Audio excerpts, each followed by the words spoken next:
ನಮಸ್ಕಾರ. Singing champs ji ಕನ್ನಡದಲ್ಲಿ ಪ್ರಸಾರ ಆಗ್ತಿರುವಂಥ ಲಿಟ್ಲ್ ಚಾಂಪ್ಸ್ ಕಾರ್ಯಕ್ರಮ ನೀವೆಲ್ಲರೂ ನೋಡಿರ್ತೀರಿ. ಅದರ ಕೆಲವು ಅದ್ಭುತ ಪ್ರತಿಭೆಗಳ ಜೊತೆಗೆ ನಾನಿವತ್ತು ಸ್ಟುಡಿಯೋದಲ್ಲಿ ಕೂತ್ಕೊಂಡಿದ್ದೀನಿ. ಸಹಜವಾಗಿ ಈ ಮಕ್ಕಳು ಹಾಡುವ ಪರಿ ಅವರ ಕೆಲವು ಹಿನ್ನೆಲೆಗಳು ನಮ್ಮನ್ನು ಸಹಜವಾಗಿ ದಂಗಾಗಿಸುತ್ತೆ. ಅಂತಹ ಕೆಲವು ಅದ್ಭುತ ಪ್ರತಿಭೆಗಳು ಇವತ್ತು ನಮ್ಮ ಈ ಸ್ಟುಡಿಯೋನ ರಂಗನ್ನು, ಇದರ ಕುತೂಹಲವನ್ನು ಇನ್ನಷ್ಟು ಹೆಚ್ಚಿಸಲಿದ್ದಾರೆ. ಅವರನ್ನು ಒಬ್ಬೊಬ್ಬರಿಗೆ ನಾನು ಬರಮಾಡ್ಕೊಳ್ತೇನೆ. ನಾನು 5 ಜನ ಸ್ಪರ್ಧಿಗಳು ಅಂದ್ಕೊಂಡೆ, 6 ಜನ ಇದ್ದಾರೆ. ಸಾರಿ, ನಮ್ಮ ಜೊತೆ ಒಬ್ಬರು ಪ್ರತಿಮಾ ಭಟ್ ಇದ್ದಾರೆ. ಅವ್ರು ನಮ್ಮ ಆ್ಯಂಕರ್. ಅವ್ರ ಸಾಲಿನಲ್ಲಿ ಕೂತಿದ್ದು ನನಗೆ ಕನ್ಫ್ಯೂಸ್ ಆಗೋಯ್ತು. 5 ಜನ ಅಂದ್ರು ಹೇಳಿದ್ರು, 6 ಜನ ಹೇಗೆ ಬಂದರು ಅಂತ. ಅಲ್ಲ ಆಗುತ್ತೆ ಅದು. ಯಾಕಂದ್ರೆ ಊರಿನವ್ರ ಪಕ್ಕದಲ್ಲಿ ಸಿಕ್ಕಿದ್ರೆ ಎಲ್ಲನೂ ಮರಿತಾರಂತೆ. ನೋಡಿ, ನನ್ನ ಸೀಟನ್ನು ಕೂಡ ಕಬಳಿಸ್ಬಿಟ್ಟಿದ್ದಾರೆ. ಅದೊಂದು ಪುಟ್ಟ ಬಾಲೆ ನನ್ನ ಸೀಟನ್ನೇ ಕಬಳಿಸ್ಬಿಟ್ಟಿದ್ದಾರೆ. ಆ್ಯಂಡ್ ರಾಘು ಕೂಡ ಆಕೆ ಹೆಸರಲ್ಲಿ ಉಡುಪಿ ಅಂತ ಇರೋದನ್ನ ನೋಡ್ಬಿಟ್ಟು ದಂಗಾಗಿ ಮರಳಾಗಿ ಪಕ್ಕದಲ್ಲೇ ಕೂರಿಸ್ಕೊಂಡ್ಬಿಟ್ಟಿದ್ದಾರೆ. ಸೊ ನನಗೆ ಈ ಪುಟ್ಟ ಸಂಗೀತ ಪ್ರತಿಭೆಯ ನಡುವೆ ಈಗ ಜಾಗ ಸಿಕ್ಕಿರೋಂಥದ್ದು. ಸಂಗೀತ ಬರೆದ್ರಿನಂತೆ ಸಂಗೀತಗಾರರ ನಡುವೆ ಸೀಟ್ ಸಿಕ್ಕಿದೆ.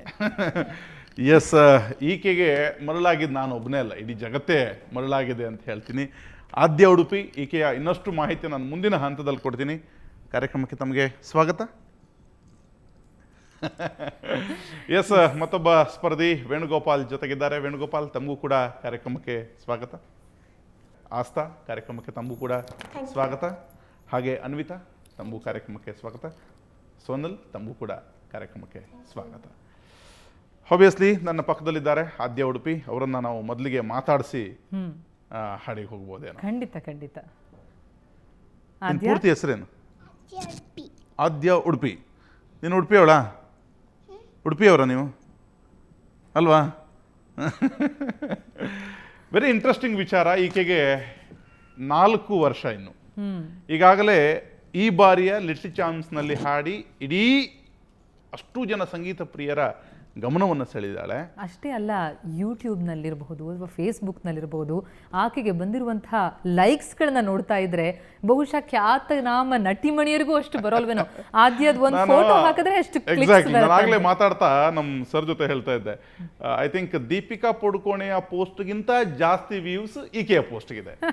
ಈಕೆಯ ಎಲ್ಲ ಯೂಟ್ಯೂಬ್ ವಿಡಿಯೋಗಳಿಗೆ 1 ಮಿಲಿಯನ್ ಮೇಲೆ ವ್ಯೂವರ್ಸ್ ಇದ್ದಾರೆ ಅಂತ. ನಾನು ಗ್ರೇಟ್ ಫ್ಯಾನ್ ಅವಳದ್ದು. ನಿಂಗೆ ಎಷ್ಟನೇ ಕ್ಲಾಸಿಗ? ಯಾವ ಸ್ಟ್ಯಾಂಡರ್ಡ್? LKG. Very good. ಯಾವ ಸ್ಕೂಲ್ ನೀನು? ನಿನ್ನ ಕ್ಲಾಸಿಗೆ ನಾನು ಬಂದು ಕೂತ್ಕೊಳ್ಳ ನಾಳೆಯಿಂದ? ಪ್ಲೀಸ್. ಓಕೆ, ಆದ್ಯ ಈಗ ಒಂದು ಹಾಡನ್ನ ನಮಗಾಗಿ ಹಾಡ್ತಾರೆ. ಆ ಹಾಡನ್ನ ನಾವು ಕೇಳೋಣ. ಹಾಡು ಯಾವುದು ಆಕೆ ಆರಿಸ್ಕೊಂಡಿದ್ದು ಅಂತ ನೀವು ಕೇಳಿದ್ರೆ ಅದು ಕೂಡ ಆಶ್ಚರ್ಯವೇ. ಎಷ್ಟು ಪುಟ್ಟ ಹುಡುಗಿ, ಎಂತಹ ಮೇರು ಗಾಯಕಿಯ ಗೀತೆಗೆ ಕೊರಳಾಗುವ ಹೊತ್ತಿದು.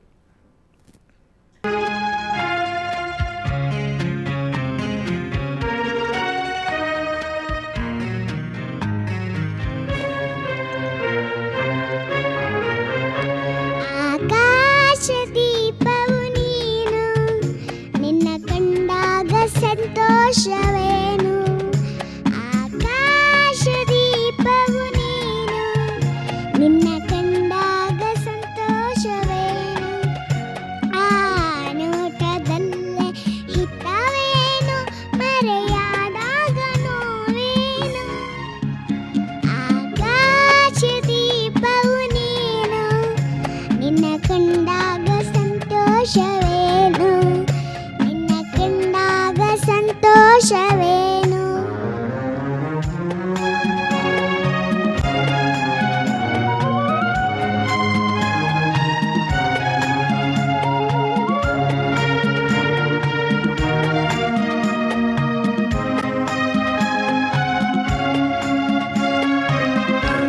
ಕಂಡಂದೆ ಕುಣಿಯಿತು ಮನವು, ಹೂವಾಗಿ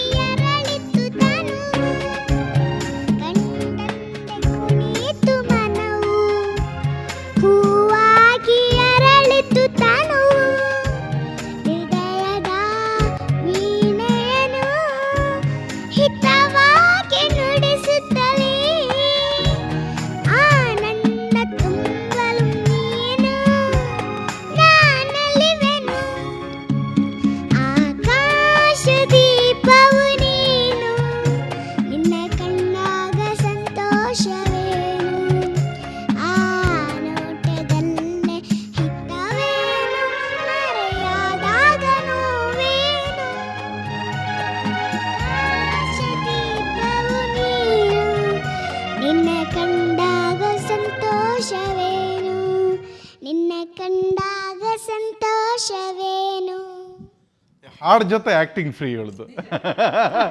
ಏನ್ ಎಕ್ಸ್ಪ್ರೆಷನ್ಸ್. ಎಸ್ ಅಂತ ಎಸ್ ಬೇರೆ. ಅದೇ ನಿಂಗೆ ಅದನ್ನ ಯಾರು ಕಲ್ಸಿದ್ದು ಎಸ್ ಅನ್ನೋದು? ನಮ್ಮ ಅಪ್ಪ ಅಮ್ಮ ಕಳ್ಸ್ಕೊಟ್ಟಿದ್ರು. ಅಪ್ಪ ಅಮ್ಮ ಕಲ್ಸ್ಕೊಟ್ರ? ಹಾಡು ಮುಗಿದ ತಕ್ಷಣ ಎಸ್ ಅಂತ ಹೇಳ್ಬೇಕಂದ್ರ ಏನಕ್ಕದು ಹೇಳೋದು? ಚೆನ್ನಾಗಿ ಹಾಡಿದೆ ಅಂತನಾ? ಇದು ಮಧ್ಯೆ ಎಲ್ಲ ಹಿಂಗೆಲ್ಲ ಮಾಡಿದೆಲ್ಲ ಅದೇನು? ನೋವೇನು ನೋಟದಲ್ಲಿ ಅಂತಾನೆ ಬಂತಲ್ಲ ಅದು, ಅಲ್ಲಿ ಹೇಗದು? ಆ ನೋಟದಲ್ಲೇ ಹಿತ, ಅದೇನು ಆಕ್ಷನ್ ಮಾಡೋದು? ಅದೇನು ಮಾಡಿದೆಯಲ್ಲ ಅವಾಗಲೇ? ಆ ನೋಟದಲ್ಲೇ ಹಿತವೇನು ಮರೆಯಾದಾಗ ನೋವೇ. ಅದ್ಭುತ. ಸೂಪರ್. Yes yes. ನಿಜ ಎಸ್ ಅನ್ನುವಂಥ ಪರ್ಫಾರ್ಮೆನ್ಸೇ. ನನಗೆ ನನ್ನ 4ನೇ ವರ್ಷ ನೆನಪಾಗ್ತಿದೆ. ನಾವು ಬರೀ ಹಿಂಗ್ ಮಾತ್ರ ಮಾಡ್ತಿದ್ವಿ, ಬೇರೆ ಏನು ಮಾಡ್ತಿರ್ಲಿಲ್ಲ. ಸಂಗೀತದ ಜೊತೆ ಮ್ಯಾಚ್ ಮಾಡಕ್ ಬರ್ತಿರ್ಲಿಲ್ಲ. ಅಲ್ಲ, ಮಾತು ಬರುವಂತಹ ಕಾಲಕ್ಕೆ ಇಷ್ಟು ಸುಶ್ರಾವ್ಯವಾಗಿ ತಾಳಕ್ಕೆ ತಕ್ಕಂತೆ ಹಾಡ್ತಾರಲ್ಲ ಅಂತಂದ್ರೆ ನಿಜ ಅದ್ಭುತ ಪ್ರತಿಭೆ ಅಂತಾನೆ ಹೇಳ್ಬೇಕಾಗತ್ತೆ. ಕೋಪ ಇದೆ ನಿನ್ ಮೇಲೆ ನನಗೆ. ಯಾಕೆ? ನನ್ನ ಸೀಟ್ ತಗೊಂಡ್ಬಿಟ್ಟಿದ್ಯಲ್ಲ ನೀನು. ಇದು ಅವ್ರ ಸೀಟ್ ಅಂತೆ, ಕೊಡ್ತೀಯಾ? ಅನ್ವಿತಂದಿಸ್ಕೊಳ್ಳಿ. ಇದು ಕೊಡಲ್ಲಲ್ವಾ? ಅವ್ರ ಹೆಸರೇನು ಹೇಳು? ಅವ್ರ ಹೆಸರೇನು ಹೇಳು? ಅವ್ರ ಹೆಸರೇನು? ಭಟ್ರು ಆಂಟಿ. ಭಟ್ರ ಆಂಟಿ. ಹೊಸ ಹೆಸರು ಸಿಕ್ಬಿಟ್ಟಿದೆ ನನಗೆ. ಭಟ್ರ ಆಂಟಿ ಆಯ್ತಾ? ಭಟ್ರ ಆಂಟಿ ಹತ್ರ ಆಮೇಲೆ ಮಾತಾಡೋಣ. ಎಸ್. ಆದ್ಯ ಹಾಡು ಕೇಳಿದ್ವಿ ರಾಘು. ಸೊ ಇನ್ನೊಬ್ಬ ಬ್ಯೂಟಿಫುಲ್ ಸಿಂಗರ್ ನಮ್ಮ ಪಕ್ಕದಲ್ಲೇ ಇರೋದು ಅನ್ವಿತಾ. ಅನ್ವಿತಾ, ನಿಮ್ ಚೇರ್ ತಗೊಳ್ಳಿ ಅಂತಿದ್ದಾಳ ಆದ್ಯ. ಕೊಡ್ತೀರಾ ನೀವು? ರೆಡಿ? ಎಸ್. ಸಂಗೀತದ ಪ್ರತಿಭೆಗಳು ಇವೆಲ್ಲ ನಮ್ಗಂತೂ ಬಹಳ ಖುಷಿ ಆಗ್ತಾ ಇದೆ. ಇಷ್ಟು ಚಿಕ್ಕ ವಯಸ್ಸಲ್ಲೇ ಎಷ್ಟು ದೊಡ್ಡ ಸಾಧನೆ ಮಾಡೋತ್ತ ಹೆಜ್ಜೆ ಇಡ್ತಾ ಇದ್ದೀರಾ ಅಂತ ಅನ್ನೋದು. ನಿಮ್ ಮುಂಚಿಂದನೂ ಮ್ಯೂಸಿಕಲ್ ಇಂಟ್ರೆಸ್ಟ್ ಇತ್ತಾ ಹೆಂಗೆ? ಇತ್ತು. ನಾನು ಆ್ಯಕ್ಚುಲಿ ಚಿಕ್ಕವಳಿದ್ದಾಗ ಒಂದು 3 ಇಯರ್ಸ್ ಇದ್ದಾಗ ನಮ್ಮ ಮನೇಲಿ ಯಾವುದನ್ನ ಹಾಡು ಹಾಕಿದ್ರೆ ಅದ್ರ ಹತ್ರ ಹೋಗಿ ಕೂತ್ಕೋತಾ ಇದ್ನಂತೆ. ಆಫ್ ಮಾಡಿದ್ರೆ ಅಳ್ತಿದ್ನಂತೆ. ಸೊ ಅವ್ರು ಹಾಕಿಲ್ಲಾನೆ ನಾನೇ ಹಾಕಿ ಎಷ್ಟೊಂದು CDs ಹಾಳು ಮಾಡಿದ್ನಂತೆ. ಈ ತರ ಹಿನ್ನೆಲೆ ಇದೆ. ಮ್ಯೂಸಿಕ್ ಗ್ರಾಸ್ಪಿಂಗ್ ಪವರ್ ಇದೆಯಲ್ಲ, ಅದು ಪ್ರಾಯಶಃ ಮಕ್ಕಳು ಹೊರಗೆ ಬಂದಾಗ ಯಾವ ರೀತಿಯಾಗಿ ರೂಪುಗೊಳ್ತೋ ಮಕ್ಕಳು ಅನ್ನುವಂಥದ್ದು ಅವರಿಗೆ ಅಷ್ಟು ಒಂದು ಗ್ರಹಿಕೆಯ ಶಕ್ತಿ ಇರುತ್ತೆ ಅನ್ನುವಂಥದ್ದು ನಿಜ ನಿಜ. ಅಂದ್ರೆ ಆಮೇಲೆ ಆಕೆ ಈಗ ತಾನೇ ಒಂದು ದೊಡ್ಡ ಕಂಟೆಸ್ಟೆಂಟ್ ಮುಗಿಸಿ ಬಂದಿರೋದಂತ, ಒಂದು ಸ್ಪರ್ಧೆನ ಮುಗಿಸಿ ಬಂದಿರುವಂತದ್ದು. ಎದೆ ತುಂಬಿ ಹಾಡುವೆನು ವಿನ್ನರ್ ಅವಳು. ಓಹ್ ವಂಡರ್ಫುಲ್. ಅನಿತಾ, ಈ ಮ್ಯೂಸಿಕ್ ಜರ್ನಿ ಹೇಗೆ ಅನಿಸ್ತಾ ಇದೆ ಅಂತಂದ್ರೆ ಕಾಂಪಿಟೇಷನ್ ಅಲ್ಲಿ ಭಾಗವಹಿಸೋದು ಅದು ಎಷ್ಟು ನಿಮ್ಗೆ ಖುಷಿ ಕೊಡುತ್ತೆ? ತುಂಬಾ ಖುಷಿ ಆಗತ್ತೆ ಆ್ಯಕ್ಚುಲಿ. ಫುಲ್ ಜನರೆಲ್ಲ ಐಡೆಂಟಿಫೈ ಮಾಡ್ತಾರೆ. So full popular celebrity. ಸ್ಕೂಲಲ್ಲೆಲ್ಲ ಏನಂತಾರೆ? ಸೆಲೆಬ್ರಿಟಿ ಅಂತಾನೆ ಕರೀತಾರೆ ಕರೀತಾರ? ಎಲ್ಲ. ಓ, ಸೆಲೆಬ್ರಿಟಿ ಅನ್ವಿತಾ ಅಂತ ಕರಿಬೇಕು ನಾವು ಹಾಗಿದ್ರೆ. ಸೊ ಇಷ್ಟು ಕೇಳಿದ್ಮೇಲೆ ನಿಮ್ಮಿಂದ ಹಾಡು ಕೇಳಿಲ್ಲ ಅಂತಂದ್ರೆ ಹೆಂಗೆ ಅಲ್ವಾ? ಸೊ ಅನ್ವಿತಾ ಒಂದು ಸುಂದರವಾದಂತ ಹಾಡು ಕೇಳೋಣವಾ? ಯಾವ ಹಾಡು ನಮ್ಗಾಗಿ? ತೆರೆದಿದೆ ಮನೆ ಒಬ್ಬ ಅತಿಥಿ. ಓಹ್ ಸೂಪರ್. ಖಂಡಿತ ನಿಮ್ಮ ವೇದಿಕೆ ಸಿದ್ಧ. ಮನೆ ಮನ ಯಾವತ್ತೂ ತೆಗೆದಿರುತ್ತೆ. ಪ್ಲೀಸ್. ತೆರೆದಿದೆ ಮನೆ ಒಬ್ಬ ಅತಿಥಿ, ಹೊಸ ಬೆಳಕಿನ ಹೊಸ ಗಾಳಿಯ ಹೊಸ ಬಾಳನು ಅತಿಥಿ. ತೆರೆದಿದೆ ಮನೆ ಒಬ್ಬ ಅತಿಥಿ, ಹೊಸ ಬೆಳಕಿನ ಹೊಸ ಗಾಳಿಯ ಹೊಸ ಬಾಳನು ಅತಿಥಿ.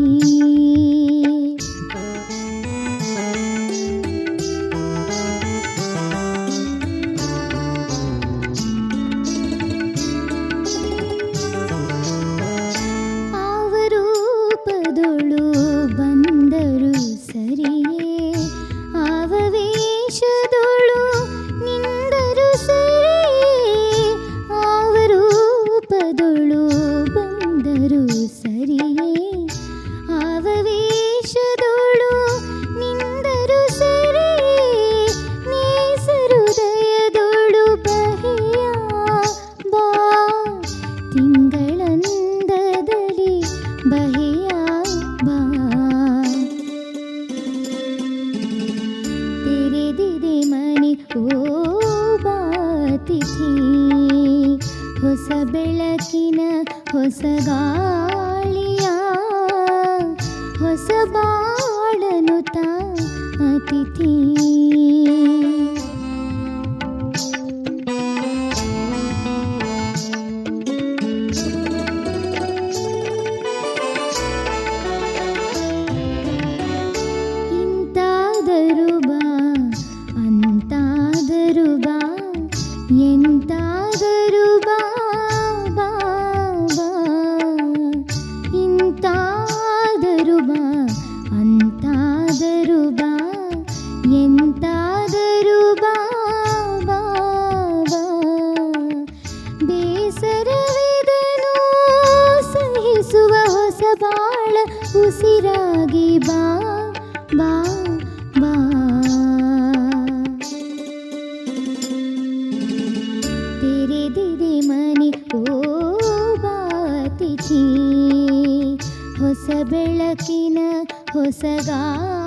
ಹೊಸ ಬಾಳನು ತಾ ಅತಿಥಿ. ನಿಜ ಅನ್ವಿತಾ, ನಮ್ಮನ್ನು ಬೇರೆ ಯಾವುದೋ ಲೋಕ ಕರ್ಕೊಂಡು ಹೋದ್ರಿ ನೀವು. ನಮ್ಮ ಮನಸ್ಸುಗಳು ನಿಜವಾಗ್ಲೂ ತೆರೆದಿತ್ತು, ಬಹಳ ಸುಂದರವಾಗಿದೆ. ಫೈನ್. ಇನ್ನು ಉಳಿದ ಸ್ಪರ್ಧಿಗಳನ್ನ ಅಥವಾ ಇಲ್ಲಿನ ನಮ್ಮ ಅತಿಥಿಗಳನ್ನ ಮಾತಾಡ್ಸೋದಿದೆ. ಎಷ್ಟು ಭಾಷೆ ಮಾತಾಡಕ್ ಬರುತ್ತೆ ಪ್ರತಿಮಾ ನಿಮಗೆ? ಲೆಕ್ಕ ಮಾಡಕ್ಕೆ ಆಗಲ್ಲ, ಅಷ್ಟು ಭಾಷೆಗಳು ಬರಲ್ಲ. ಎಷ್ಟು ಭಾಷೆ ಮತ್ತೊಂದು ಅಷ್ಟೇ. ಹೆಚ್ಚಂದ್ರೆ ನಾವೊಂದು ಕನ್ನಡ, ಅರೆ ಬರೆ ಹಿಂದಿ, ಇಂಗ್ಲಿಷ್. ಅದ್ರ ಬಿಟ್ಟರೆ ನಮ್ಮ ಊರಿಂದ ನೀವು ಒಂದು ಹವ್ಯಕ ಕನ್ನಡ ಮಾತಾಡ್ಬೋದು, ನಾವು ಕುಂದಾಪುರ ಕನ್ನಡ ಮಾತಾಡ್ಬೋದು. ಒಬ್ಬ ಹುಡುಗಿ ತನ್ನ 8ನೇ ಕ್ಲಾಸ್ ದಾಟುವ ಹೊತ್ತಿಗೆ 14 ಭಾಷೆಯನ್ನ ಮಾತಾಡ್ತಾಳೆ, 14 ಭಾಷೆಯಲ್ಲಿ ಹಾಡ್ತಾಳೆ ಅಂದ್ರೆ ತಮಾಷೆ ವಿಚಾರನ? ನಿಜ ಅಲ್ಲ, ನಿಜವಾಗ್ಲೂ ಅಲ್ಲ. ಎಸ್, ಖಂಡಿತವಾಗಿಯೂ ಅಂತಹ ಒಬ್ಬ ಪ್ರತಿಭೆಯನ್ನ ನಿಮ್ಮ ಮುಂದೆ ಮಾತಾಡಿಸ್ತೀವಿ. ಆಕೆ ಈ ವೇದಿಕೆಯಲ್ಲಿ ಕೂಡ ಸುಶ್ರಾವ್ಯವಾಗಿ ಕನ್ನಡದ ಹಾಡಿಗೆ ದನಿ ಆಗ್ತಾಳೆ. ಆದರೆ ಆಕೆ ಈ ನೆಲದ ಹುಡುಗಿಯಲ್ಲ, ಈಗ ಕನ್ನಡ ಹಾಡಿನ ಮೂಲಕ ನಮ್ಮೆಲ್ಲರ ಮನೆಯ ಹುಡುಗಿಯಾಗಿದ್ದಾಳೆ.